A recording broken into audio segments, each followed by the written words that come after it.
Bonjour les amis, aujourd'hui nous allons faire une vidéo sur le thème « Est-ce que votre âme prospère ?»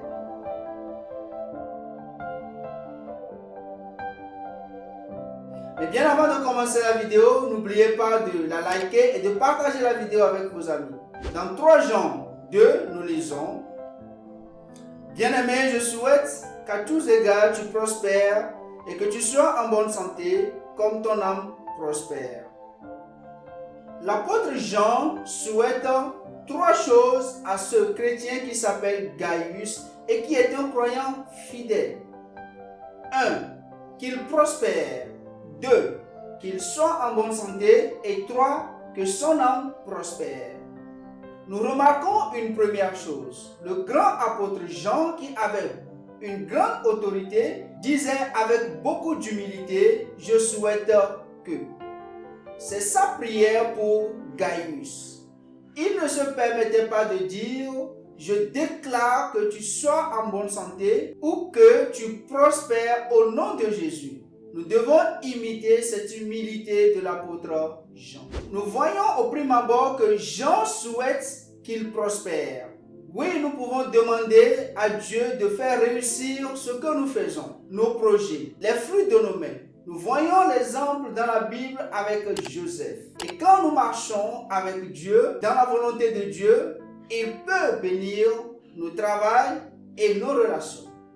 Au 2, nous voyons que Jean souhaite que Gaius soit en bonne santé. Ce souhait de Jean est dicté par son amour pour Gaius et par la certitude que ce serviteur est utile entre les mains du Seigneur. Il souhaite donc que la santé lui soit accordée tout en restant soumis à la volonté du Seigneur. Il souhaite enfin que son âme prospère. Un vrai ami souhaite en effet le bien de ton âme. Une âme qui prospère est une âme qui grandit spirituellement et qui a une bonne relation avec Dieu. Et nous voyons l'apôtre Paul détailler cet aspect de la croissance spirituelle dans Colossiens 1, le verset 9. Une âme qui prospère connaît de mieux en mieux la volonté de Dieu, c'est-à-dire ce que Dieu aime.